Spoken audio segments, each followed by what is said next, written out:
محفل میں اگرچہ ظاہری طور پر مجمع کم ہو،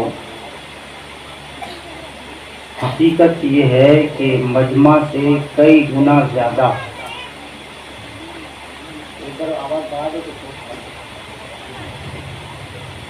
فرشتوں کی تعداد ہوتی ہے، اور جو لوگ سب سے پہلے آتے ہیں وہ زیادہ ثواب کے مستحق ہوتے ہیں۔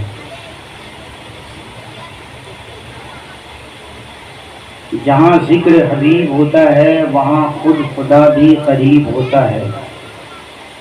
اور اس محفل میں بیٹھنے والا آدمی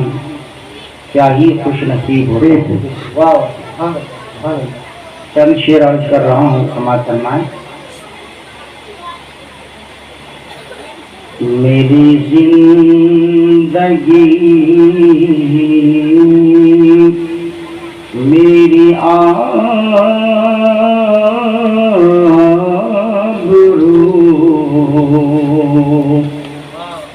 یہ متاع عشق رسول ہے، میری زندگی میری آبرو یہ متاع عشق رسول ہے، جو یہ درد ہے تو قرار جاں، جو یہ زخم ہے تو پھول ہے، اور تجھے ناز حور و قصور پر، مجھے ناز ذکر رسول پر، تجھے ناز حور و قصور پر، مجھے ناز ذکر رسول پر، تیری زندگی کیسی ہے تو بتا، میری زندگی کوئے رسول ہے، میری زندگی میری آرزو۔ اور آخری شعر سماعت فرمائیں۔ نہ کسی کے عشق پر طنز کر، نہ کسی کے غم کا مذاق اڑا، نہ کسی کے عشق پر طنز کر، نہ کسی کے غم کا مذاق اڑا،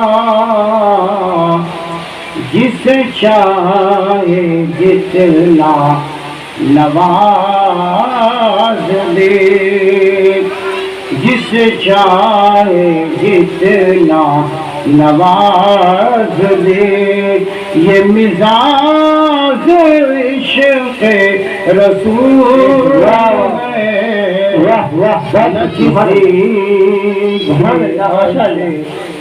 پر طنز کر۔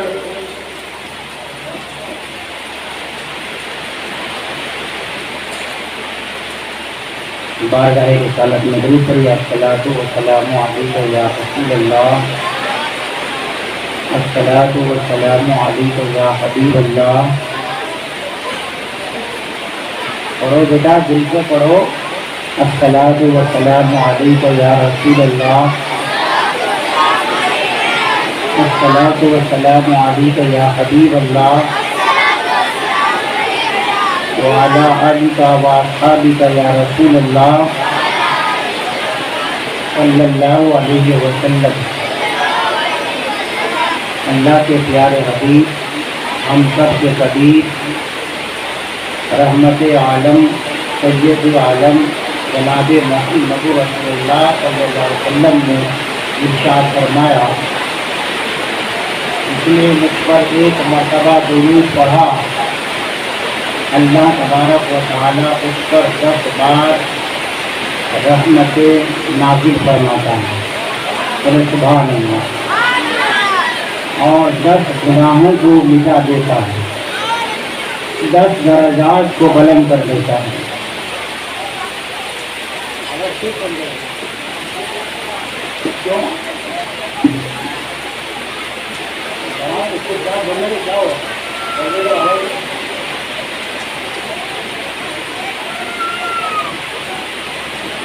اللہ تبارک و تعالی قرآن مقدس میں، فرقان حمید میں ارشاد فرماتا ہے، محمد رسول اللہ۔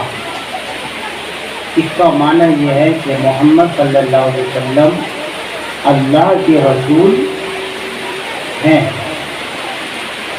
جو یہ کہے کہ اللہ کے رسول تھے تو وہ اس کو کہے کہ اس سے پہلے آپ مسلمان تھے،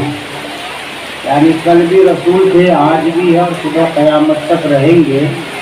اس لیے ان کا یہ معنی ہے کہ محمد صلی اللہ علیہ وسلم اللہ کے رسول ہیں۔ والذین آمنوا، اور جو ایمان والے ہیں، معہ، ان کے ساتھ،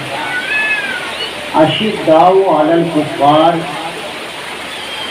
خدا کو نہیں ماننے والے کے ساتھ، کفار اور مشرکین کے ساتھ سخت ہے، رحماء بینہم، اور آپس میں ایک دوسرے کے ساتھ رحم دلی کے ساتھ پیش آتے ہیں۔ تراہم رکعا سجدا یبتغون فضلا من ربہم، آپ دیکھیں گے ان کو حالت سجدے میں، حالت رکوع میں، کہ وہ رب کی رضا تلاش کرتے ہیں۔ عزیزان ملت اسلامیہ، مقدس اسلام بڑی آسانی کے ساتھ، بڑی سہلی کے ساتھ ہم تک پہنچا ہے۔ یعنی ہمیں جو اسلام ملا ہے یہ ہمیں ہمارے گھر میں ہی ملا ہے، نہ کچھ محنت کرنے کی ضرورت پڑی، نہ کوئی تکلیف اٹھانے کی ضرورت پڑی۔ جنہوں نے تکلیفیں اٹھائی اسلام کے خاطر، مذہب اسلام نے اسی مقدس ہستیوں کو صحابہ کہتے ہیں۔ کیا کہتے ہیں؟ صحابہ۔ اب جو صحابہ رسول ہے صلی اللہ علیہ وسلم، صحابی کس کو کہتے ہیں یہ پہلے آپ ذہن میں رکھیں۔ تب حضرت مولا علی کرم اللہ وجہ کریم، امام حسن، امام حسین رضی اللہ تعالی عنہما، سیدہ طیبہ طاہرہ فاطمہ زہرا رضی اللہ تعالی عنہا، پھر حضور علیہ السلام کی کتنی شہزادیاں تھیں، اسی پر انشاءاللہ گفتگو ہوتی ہے۔ صحابی اس عظیم شخص کو کہتے ہیں، ذات کو کہتے ہیں کہ جس نے ایک لمحہ بھی حضور علیہ الصلوۃ والتسلیم کی صحبت اختیار کی ہو،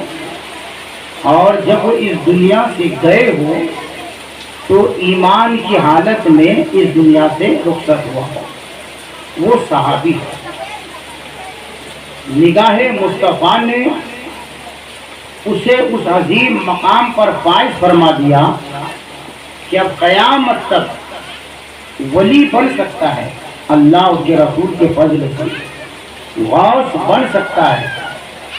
غریب نواز بن سکتے ہیں، مجدد اور محقق بن سکتا ہے۔ لیکن حضور علیہ الصلوۃ والتسلیم کے ظاہری طور پر اس دنیا سے پردہ فرمانے کے بعد قیامت تک کوئی صحابی نہیں بن سکتا۔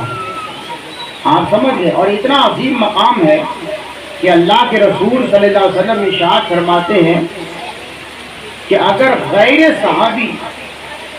احد پہاڑ کے برابر بھی سونا اللہ کے راہ میں خرچ کرے اور میرا صحابی ایک مٹھی جو اللہ کے راہ میں خرچ کرے تو غیر صحابی یعنی جو صحابی نہیں ہے احد پہاڑ کے برابر بھی سونا خرچ کرنے کے باوجود میرے صحابی کے ایک مٹھی جو کے برابر ان کا ثواب نہیں پہنچ سکتا. ذرا آپ اندازہ لگائیں کہ صحابی کا مقام کتنا اعلیٰ اور افضل ہے.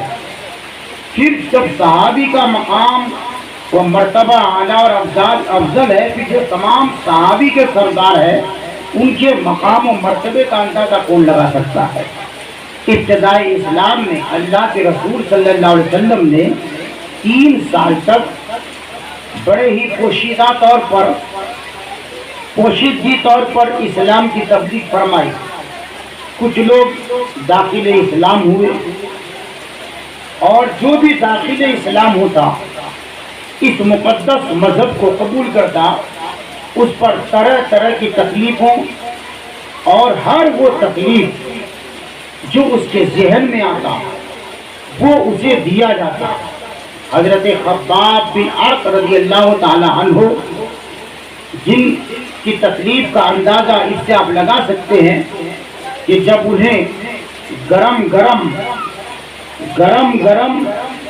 سکڑیوں سے زنجیروں سے انہیں ان کے پیٹھ کو جلایا جاتا اور وہ نشانات تھے کہ حضرت عمر فاروق کے زمانے میں جب ایک مرتبہ وہ انہوں نے قمیص کو اتارا اور وہ نشانات دکھائے گئے تو حضرت عمر فاروق جیسا عظیم صحابی مضبوط دل والا صحابی بھی رونے لگے اور کہا کہ اللہ اکبر کبیرہ. تو حضرت خباب بن ارط نے کہا کہ اسلام کے ابتدا میں اے عمر فاروق رضی اللہ تعالیٰ عنہ اتنی تکلیفیں دی گئی، اگر وہ تکلیفیں کسی پہاڑ کو دی جاتی تو وہ پہاڑ ریزہ ہوتا، مگر یہ صحابہ کرام اور صحابیہ کا دل ہے کہ جس کو بے شمار تکلیفیں دی گئی مگر اللہ کا اتنا بڑا کرم ہوا یہ تک سے مستق نہیں ہوئے. آج ہجری میں نبوت کے 5ویں سال حضور علیہ السلام نے اہل ایمان کو یہ اجازت دی کہ تم اپنی حفاظت کے لیے، اپنے دین کی حفاظت کے لیے، اپنے ایمان کی حفاظت کے لیے تمہیں ہجرت کا میں حکم دیتا ہوں، اجازت دیتا ہوں. ہجرت کا معنی یہ ہوا اپنے ایمان کی حفاظت کے لیے ایک جگہ کو چھوڑ کر دوسری جگہ چلے جانا تاکہ آپ کا ایمان سلامت رہے. سب سے پہلے جو ہجرت نبوت کے 5ویں سال حضور علیہ السلام نے اجازت دی وہ حضرت عثمان غنی رضی اللہ تعالی عنہ تھے اور اس میں 12 مرد تھے اور 5 عورتیں تھیں. سب سے پہلی ہجرت حبشہ کے طرف، اور حضور علیہ السلام نے ایک خط لکھا تھا شاہ حبشہ کو، کیونکہ حبشہ میں عیسائی بادشاہ تھا تو حضور رحمت عالم صلی اللہ علیہ وسلم نے فرمایا کہ وہاں کا جو بادشاہ ہے وہ رحم دل ہے، اس لیے تم وہاں پر چلے جاؤ. تو سب سے پہلی ہجرت 12 مرد اور 5 عورتوں پر مشتمل، اس میں خود ہمارے آقا و مولا جناب محمد رسول اللہ صلی اللہ علیہ وسلم کی شہزادی بیٹی حضرت رقیہ رضی اللہ تعالی عنہ